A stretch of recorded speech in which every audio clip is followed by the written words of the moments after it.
I'd like to talk about the role of bureaucracy in what happens on the ground when you have official English legislation. Here's an excerpt from the Idaho law which made English official there. And you find that the highlighted part of what you see on the screen says that all transactions, proceedings, meetings, or publications issued, conducted, or regulated by, or on behalf of, or representing the state of Idaho, or any county, city, or other political subdivision in the state shall be in the English language. I have italicized publications for reasons that will become clear in a moment. Now, before that, it says that there might be documents, certificates, or instruments that can be filed, recorded, or endorsed by officers of the state that would be in English or accompanied by a certified translation. So that seems to leave the door open for documents, certificates, or instruments required to be filed, recorded, or endorsed to be in another language, whatever that means. And unless exempted by subsection 4, any state funds that were appropriated to translate materials or provide services or information in a non-English language has to be returned to the state general fund. You know, we're not going to spend money on this anymore, the law says. So here is the exceptions in section 4. You can use a non-English language if the Constitution, either federal or state, requires it, or if a federal law or regulation requires it. It can be used by law enforcement or public health and safety needs. If it's required by public schools according to the rules promulgated by the State Board of Education, pursuant to subsection 6.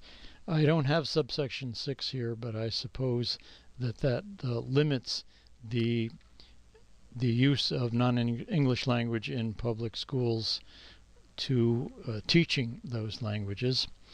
And interestingly, by the public post-secondary educational institutions to pursue educational purposes. In that connection, I looked up the Idaho State University French department on the web, and it turns out if you want to major in French there, you have to take at least 4 courses that are taught in French, which raises the interesting question: if college students at Idaho State can be taught in French, why would it be wrong to teach elementary school students in a language other than English? Well, of course, the reason that would be given is presumably the college students are already competent in English.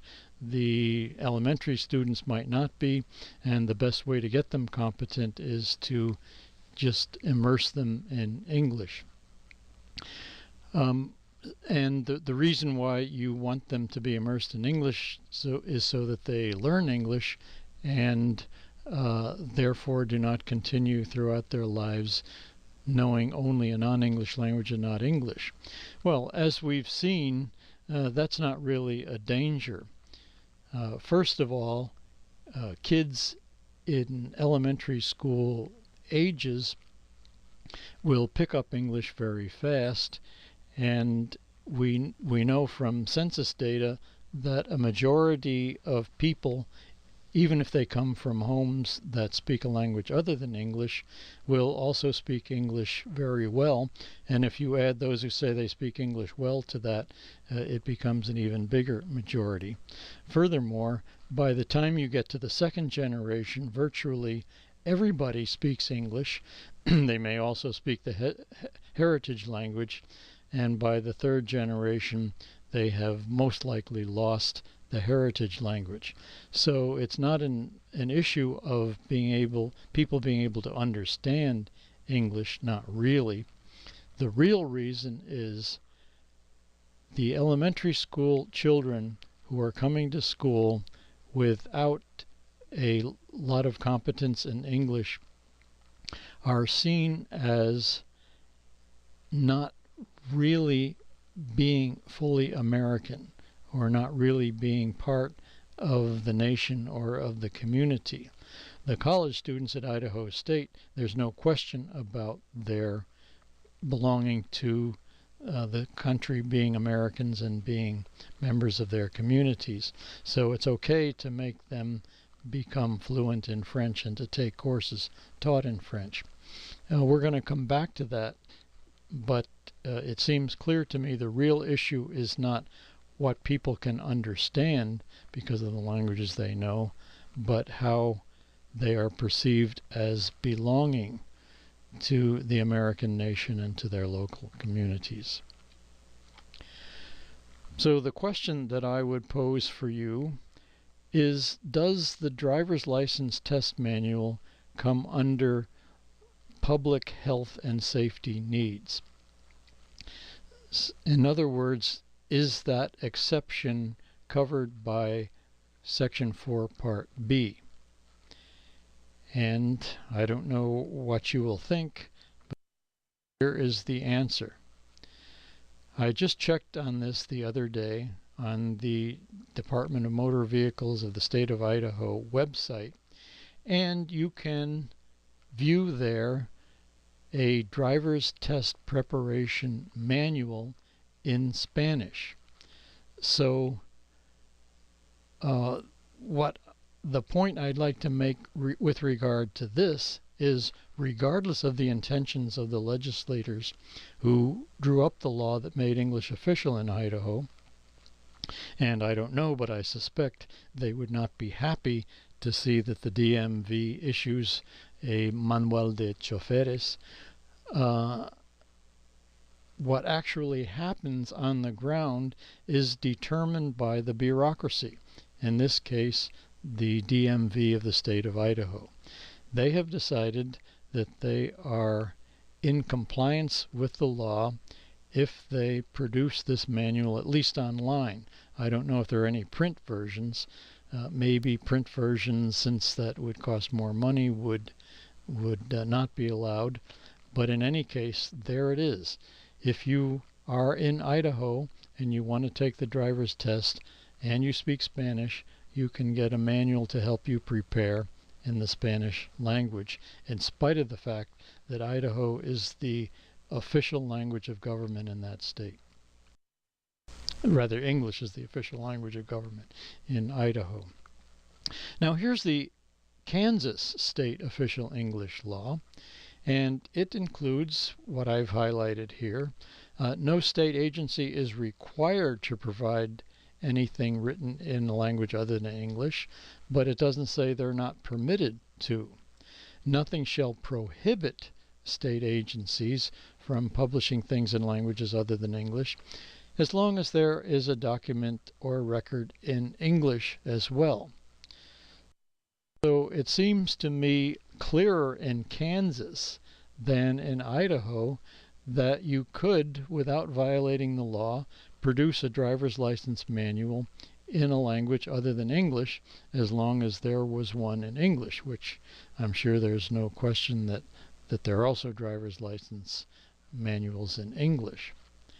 But as far as I can find out, the driver's license manual in English is in Kansas is published only in English.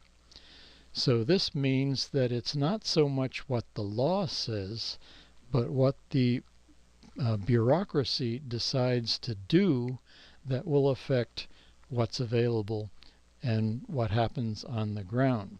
So in Idaho, with what I take to be the stricter law, you do have a Spanish driver's license test preparation manual. In Kansas, where it's quite clear that the DMV would be permitted by its official English law to produce a Spanish language or manual in any other language, they don't do it. So what actually happens is not determined in toto by the laws that the legislators pass, but by the actions that the agencies in the bureaucracy take. I take this to be another example at the federal level. Prominently on those portions of the U.S. Census Bureau's website that deal with languages spoken, you will find this map that shows the percent of people 5 years and over who speak a non-English language at home. And if you look at this and you are an average American citizen, you might be horrified to see the medium dark green states, including a big swath of southwestern states, the state of Florida, New Jersey, and New York, where 24.3 to 42.3% of the population speaks a language other than English at home. That's almost a quarter to over 40%. And then if you look at the sort of yellow-green states that include Washington and Oregon and Illinois and some states in New England, you find that 13.4, almost 14% to over 20% in those states of people 5 years and older speak a language other than English at home. Well, the average American in my estimation would think about, what does that mean? Well, for me, an average American, I speak only English at home, and it's the only language I know. So they might be tempted to assume that in these states, these high percentages of people speaking a non-English language at home don't know English. Well, of course, we know that that's not the case. Even where a language other than English is spoken at home, a majority of them, over 50%, speaks English very well, and almost three-quarters, actually over three-quarters, say they speak English at least well. So when you look at this map, you're not looking at populations of people who don't speak English. You are looking at populations of people, most of whom are bilingual and do know English and do know it well. Now, of course, the one dark green area is down in the right-hand corner of the map, and that is an inset for Puerto Rico. And of course, Puerto Rico, almost everybody speaks Spanish at home, but most Americans don't consider Puerto Rico part of the United States, even though it is a U.S. territory. So my point here is the Census Bureau, a bureaucracy, is in a position to influence public opinion on the need to support English by law by showing this map, which will be interpreted, I assume, by most Americans as indicating that there are substantial portions of the population speaking a language other than English at home and therefore don't know English, even though that is far from the case. So the legislature, I'm looking at the three major branches of government in the United States. The legislature writes the laws. It's up to the executive at the state level, the governor, to enforce the laws, but what actually does enforce the laws is the bureaucracy. In the case of the Kansas and Idaho driver's manuals, it's the State Department of Motor Vehicles. In the case of the map that shows proportions of the population that speak non-English language at home, it's the U.S. Census Bureau. So the bureaucracy has a great deal more to say about what actually happens in consequence of whatever the law says than you might ordinarily think. We can go back to the previous slide, and you can see that the correct answer is C.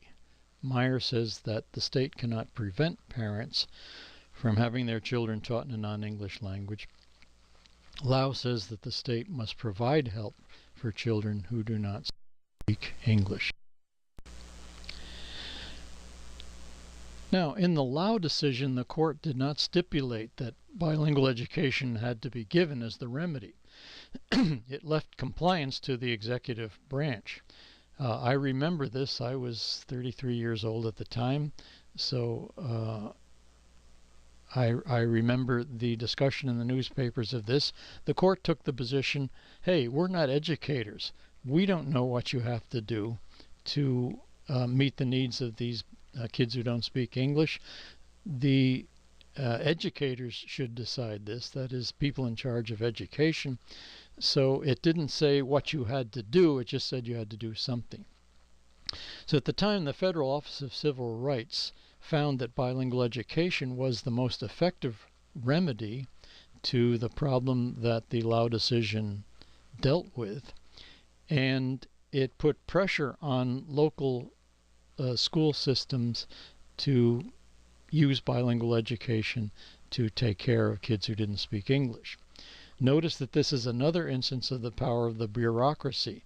The court decision didn't say what you had to do. The executive branch didn't say you had to provide education, but it said that's the most effective remedy, and so it put pressure on school systems to use bilingual education. Since then, things have changed a lot. California, as I said, the Lau case originated in San Francisco, and a number of other states have eliminated support for bilingual education in their states.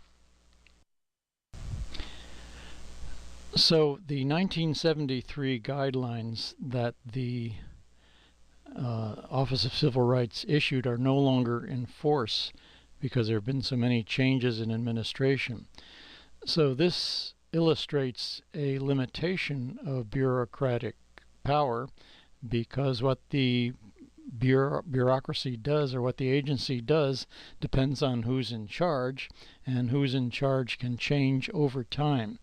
So unlike a law which stays in force until it's repealed or overridden by another law, and unlike a Supreme Court ruling which is there forever unless the Supreme Court reverses it, bureaucratic guidelines are temporary and can be removed by whoever's in charge of the agency. So that's what happened here, and there is no longer any pressure to provide bilingual education for children who don't speak English in public schools, and most states and localities instead stay in compliance with the Lau decision and are allowed to do so by providing instruction in English for speakers of other languages. That is, they teach English as a subject, but it isn't the kind of English where you read Shakespeare and that sort of thing, but it's designed to teach English to people who don't already speak it. So that's what most school systems do. I suspect there are some who say they're in compliance with Lau by just providing immersion, which is the same thing that brought the case to the courts to begin with, but no one is checking on that. So bilingual education still exists in some schools, but not very many, and the Lau decision is kept in compliance for most school systems by teaching English to speakers of other languages. Okay, that's it for today, and I'll see you next Tuesday.